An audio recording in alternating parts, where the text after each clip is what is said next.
For 6 hours this morning, southern Britain was battered by the worst storms the nation has known for nearly 3 centuries. Dozens of people have died after hurricane-force winds swept across southern England.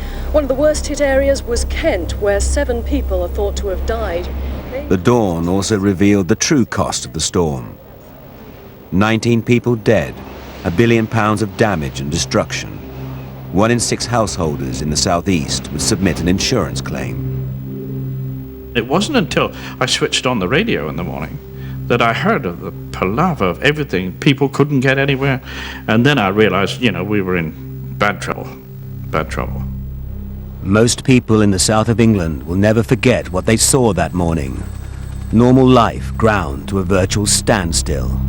But there were exceptions, not least the man who had reassured the nation the day before there would not be a hurricane.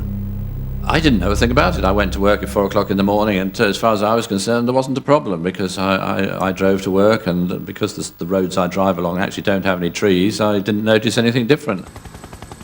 Because of the late autumn and weeks of torrential rain, the trees, still in leaf and waterlogged, were vulnerable to the wind. 90% of the forestation of southern England was destroyed. 15 million trees flattened. People are upset by the loss of the trees because they're like neighbours, they're friends, they're with us all the time. I was absolutely shell-shocked. The place I grew up was typified by tall, graceful beech trees towering over everything. And then suddenly not only were they gone, not only was it open, but they were jagged. They were like sort of shrapnel, these jags of broken tree everywhere. And so it was a really painful, wreck-looking landscape, and I just burst into tears. I still, if I think about it, it just feels like a death. It felt like something had gone forever, and you knew it at once. There was something apocalyptic about the deserted streets of London that Friday morning. And this paralysis would have consequences in the city that no one could have foreseen. I was in London living in Downing Street and was staggered in the morning to find a totally silent London, which you don't expect. I mean, London's a very, very noisy place with all the traffic, but there was no traffic at all because the roads were strewn with trees and overturned cars and so on as a result of this huge storm. All the trees in Eaton Square had fallen across the road, so there were no cars on the road, and the streets were deserted. And I remember clambering over these enormous plane trees. I must have climbed over about 5 trees just to get to Victoria Tube Station. There was about 150 people standing outside this taxi rank, and there's a very irate taxi owner.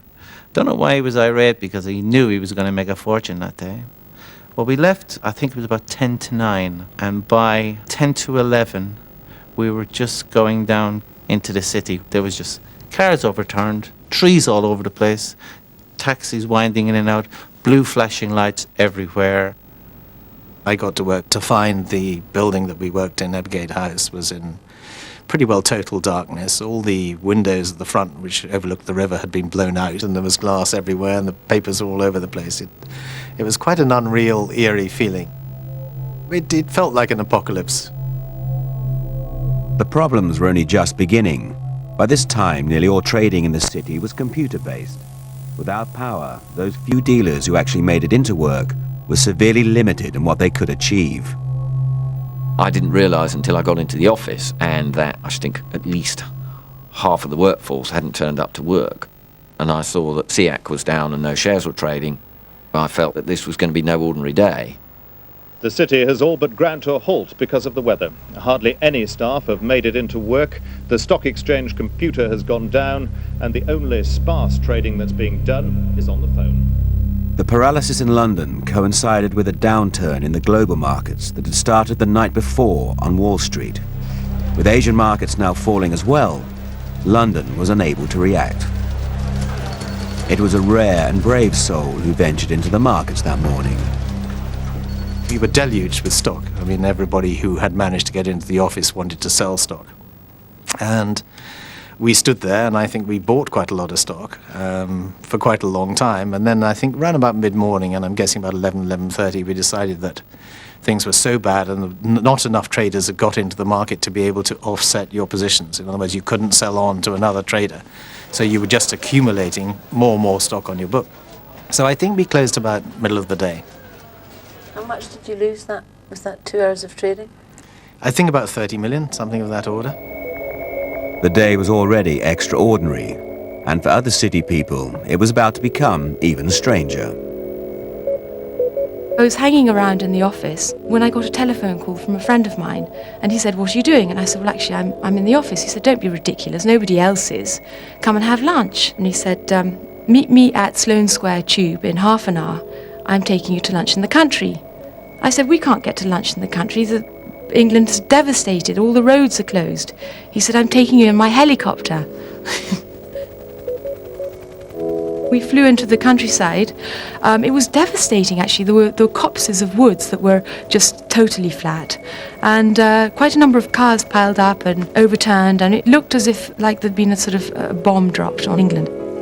There was a little helicopter landing pad on the lawn outside the house, and the butler came out and greeted us and gave us a glass of champagne, and we went in and had lunch. And I remember feeling that the whole experience was completely surreal. In Kent, travel was proving less easy. With his car buried under an oak tree, Bob Ogley would take 4 hours to clamber into work in Sevenoaks. All the roads were blocked in and out of the town. I felt like Robin Hood, you know, climbing and 15 feet above trees and then underneath them for mile after mile. When Bob finally arrived at his newspaper, he was told that Sevenoaks had been reduced to 1 oak. Elsewhere, others were still getting a severe battering from the storm. Well, joining me now from the London Weather Centre is the BBC's weather forecaster, Ian McCaskill. Poor old Ian had been on duty from 8 o'clock the previous evening, and in the 1 o'clock news, Burke really had a go at him. Well, Ian, you chaps were a fat lot of good last night. Well, we have been forecasting high winds and gales relentlessly since Sunday. He looked really dishevelled. You know, he had the open neck shirt and his hair all over the place. And I said to him afterwards, you know, were you going for the sympathy vote? Yes, but your weather forecast at midnight last night talks about a rather windy, showery airflow, blustering bursts of showery rain. No kidding. I mean, if you can't forecast the worst storms for several centuries 3 hours before they happen, what are you doing? Well, we did forecast it rather more than 3 hours before it happened. Unfortunately, that was around midnight, a bit late to tell people. We told everybody we could think of. With hindsight, of course. We should have said, look, I'm sorry, we underestimated the winds because of this, that and the other. And we should have done that.